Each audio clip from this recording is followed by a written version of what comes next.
I would also like to take this opportunity to welcome our chief guest, Mr. Vajira Kulatilaka, the CSC chairman, and also acknowledge his presence and continued support that he has been giving all of us. He has been a tower of strength to all of us at the CSC in all our endeavors, and we thank you for sparing the time today.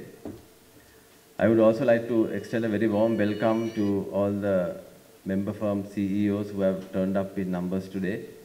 It's a pleasure to see you all on this important occasion of the launch of the sector indices of co-branded with S&P Dow Jones as a consequence of us moving to a global industry classification standard.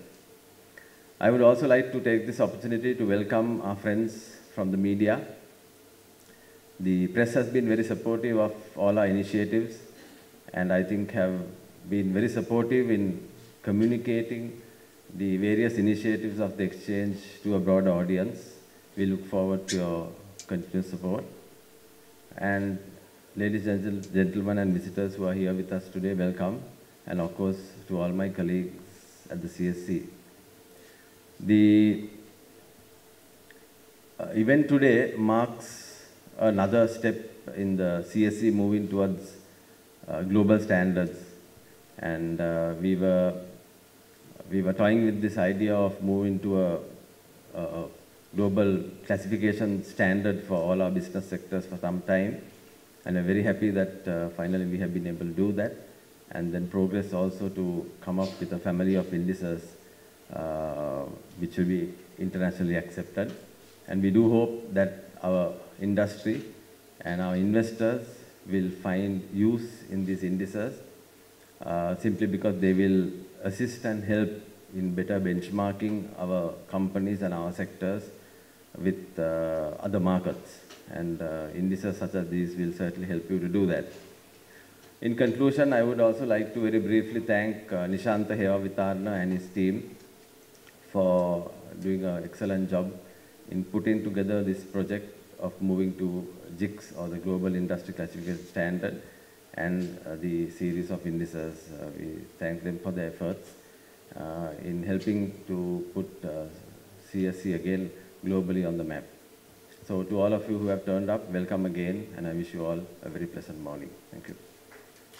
Goel Ghosh and Mahavir Kashwa from S&P and all our distinguished guests. Good morning to everybody. We are in the stock market now has reached a stage we have to get more and more international standards in place.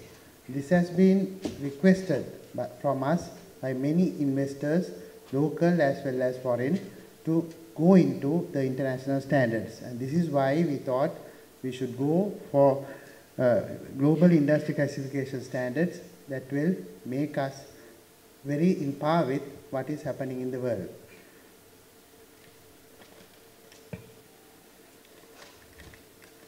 This was launched actually the day we celebrated our 30th anniversary, and now we are launching indices which will also back up our effort to go to GICS standards. Why GICS is required? Now internationally or locally, somebody can think that when you are managing the portfolio, what sectors to select. Now if you are all round having different standards, especially for international investors, it is difficult for them to find what standard, what category this company is in. Now, we may categorize some company as maybe manufacturing because it is manufacturing food. But in international standard, it may be food. So that classification is important for somebody to know for diversification purposes where they stand. Now, if they are actually buying a food company, and if their portfolio is full of food in Indonesia or Thailand, then they will think twice about buying a food company. But if it is actually a manufacturing company, then they will like to buy it because their portfolio has to be diversified. So if you have international standard, like for performance evaluations, international standard for this is extremely important to move forward. So this is a very important step to internationalize our stock market, and these indices will elevate visibility of Sri Lankan equity market through the launch of this big series of indices. Broadly, this is a step towards, we have been talking about last 2 years or so, to bring this stock exchange to international standard and make it a regional hub. So first step we have taken, first step is to have infrastructure ready. For that, CCP is moving forward. We expect this first quarter 2017 it to be fully implemented, provided that legal backing is taken through SEC Act. But what we are, with that, we are also, as you know, we held a conference in Maldives to invite them to come to Sri Lanka and list. So again, this is moving towards making this a regional hub, and with this international standard of classifications, that will make even more attractive. So you can hear more and more about, we are moving towards that international global standards, and we will be ready when country and when the world start moving, this whole stock exchange will be ready to take over a more responsible role in the whole region. So thank you very much for coming, and we look forward to working with you more and more, and to bring this stock exchange, which I think is a national asset, to convert it to a very global and international standard world-class stock exchange. Thank you very much.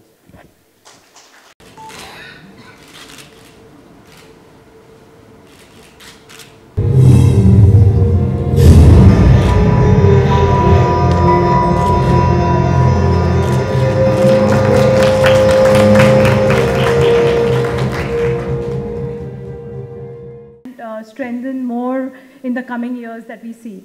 So to start off with, the S&P CSE sector indices, I will start with giving you an understanding of what the association has been so far. Go on to, discussing, laying out the sector indices that we have launched. We give you a little understanding of what this global industry classification standard is, because it is what, globally it's now companies are being classified by. And, we are now adopting this, CSEs rather adopting this, and I think putting Sri Lanka on the global map on classifying companies for Sri Lankan market. And then, of course, the details therein. So, like I said, we started our relationship with the S&P SL 20, and we have it very much as a part of our suite of indices that we offer. So it is there on the website of S&P Dow Jones Indices. So if you go there, you'll see a typical map like this, where not only are you getting the statistics of the index, but the graphics, etc., and how the index has been doing. One of the things that we also have is that because, as S&P Dow Jones also, we do interact with a lot of clients who are looking at investing across different trajectories, across different markets. So I think having something which also depicts Sri Lankan, a liquid investable, tradable set, is something that, is a good instrument probably for having a tradable index for a product. Because the difference between, just to give a little basic understanding of indices, we have benchmark indices and we have what we call as a tradable index. A benchmark index is typically like what you have as an ASPE. It kind of defines what the market is, it defines how the market is doing, what that market depicts. While a tradable universe is, it picks up the liquid stocks. So if somebody wants to create, a portfolio of the stocks and ensure that it's a tradable set, they will then pick a tradable set like the Sri Lanka 20. So basically, we started with that, and then we kind of moved on. We started discussing, and Nishanta said that they were trying to put the Sri Lankan market on the global map. So that's when we started discussing on the GICS. And I think as discussions progressed, they were very clear that we are now moving towards GICS. So after kind of the decision was kind of confirmed, we moved on to that. Definitely, this is going to be moving Sri Lankan markets onto the global norms, and thereby opening up more investors probably into the market. Going on to, we are now launching 31 new indices. They are going to be branded, co-branded like S&P CSE. There are 10 sector indices.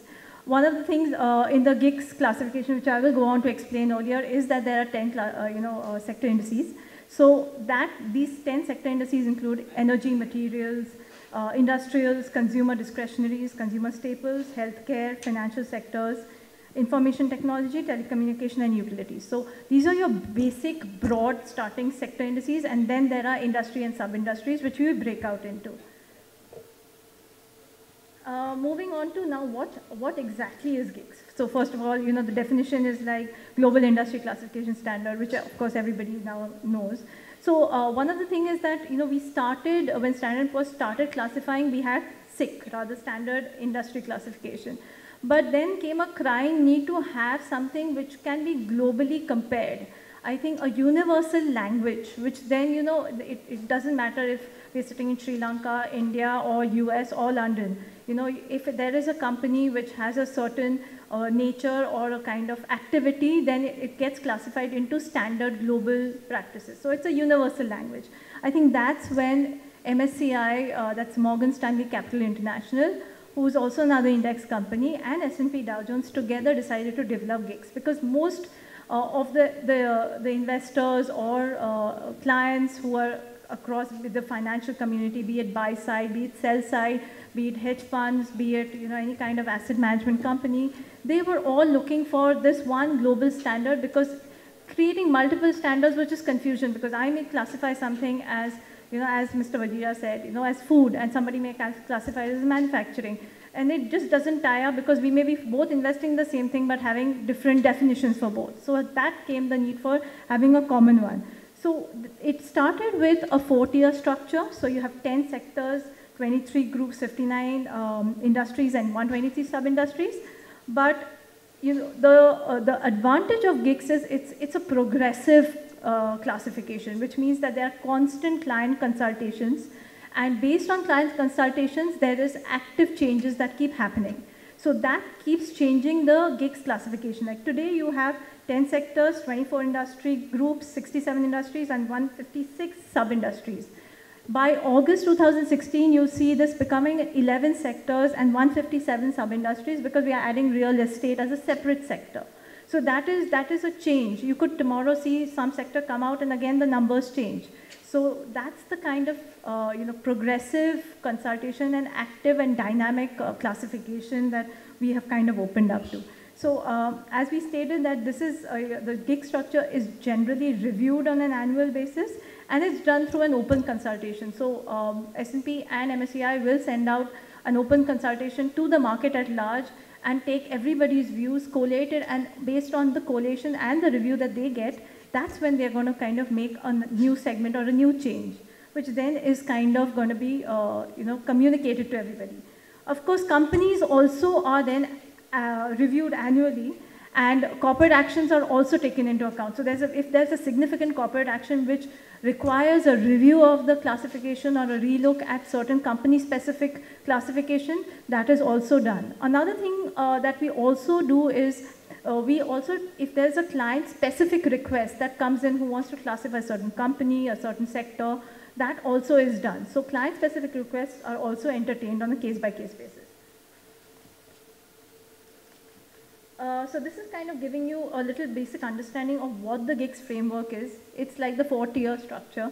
You have the 10 sectors, the 24 industries, the 67 industries, and 157 sub-industries. So you have, I'll not put the entire thing, you'll get this on the website of CSE. There are like 8-digit codes and various amounts of sub-classification that is done. So you get the entire list once you click onto that site.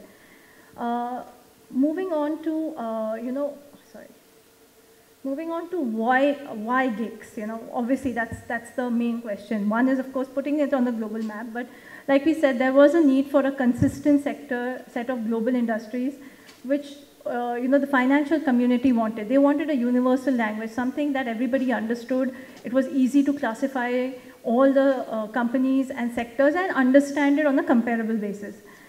Financial committee, of course, you have your normal stock exchanges, buy-side, institutional brokers, and the list is right out there. benefits, you know, a common global standardized definition to classify companies. It is a four-tier hierarchy moving from a general, you saw in the earlier thing, there's a general category which then moves into specific sub-industries. So we've tried to categorize as neatly and clearly as possible. And it's flexible, which means that we are taking active consultation. We keep making dynamic changes to it. So that helps, the classification to be an ever so moving and dynamic one. And of course, it holds good in both active and passive because it's kind of a transparency of the market through a common classification tool, which then makes investors and clients and people who are creating the products also easier to classify. Now, just closing it out, you will find this classification details on the CSE website. So if you go there, you would probably be able to see most of it. So that's about it from me. I'll hand it over to CSE now. Thank you. Good morning, ladies and gentlemen. My presentation will be some sort of an extension to the previous presentation that you listened a while ago.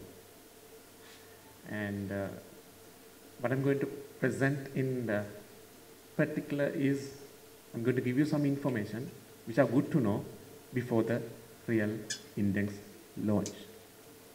And most of the information that I'm sharing with you will not be new because we have been engaging a constant dialogue with the market participants, including listed companies, although they are not present here today. And because we are launching this, we implement this as a parallel run to the existing one. So we did not abolish the existing one because neither we didn't have the audacity or we want to abolish the existing one, and that's why we are implementing this as a pilot project for an year. And as you heard at the chairman's presentation, and we launched this December 2nd, 2015.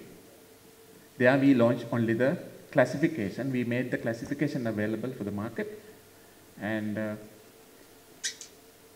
during this pilot period, with the index launch of today, we are going to publish indices as well as market statistics on end of the day basis. And those will be made available in CSE website as well as in the printed publication.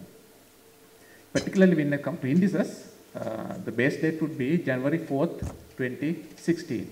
You ask why a odd date? Why not January 1st, 2016? Of course, the base date has to be a market date. This is nothing but the very first market day of 2016. And so the detailed methodology document will be available online. The simple Google search will help you get a copy of it. And you heard a while ago, the GICS is a hierarchical structure of 4 tiers. And this is how the structure is. It is to the sub-industry that we add companies. After adding, the balance of the other classification is already determined based on the predetermined list of other levels, industries, industry groups, and sectors. And when we put our 288 companies into this GICS structure, as you can see, it has 156 sub-industries, but when we put our companies, it occupied 61 sub-industries.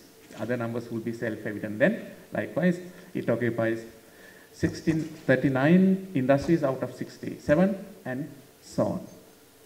And when it comes to dissemination, we are going to focus only on the first and second levels because that's what makes sense for this market.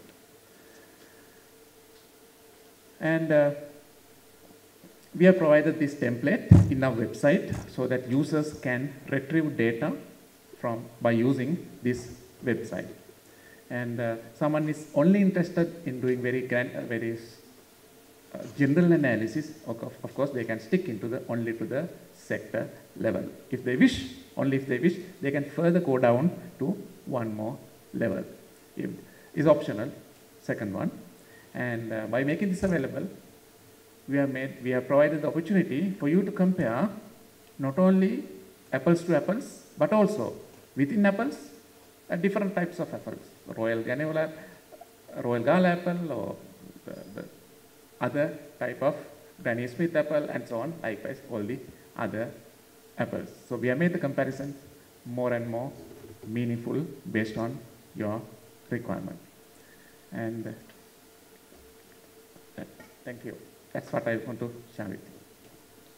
Thank you, Mr. Hewaitana.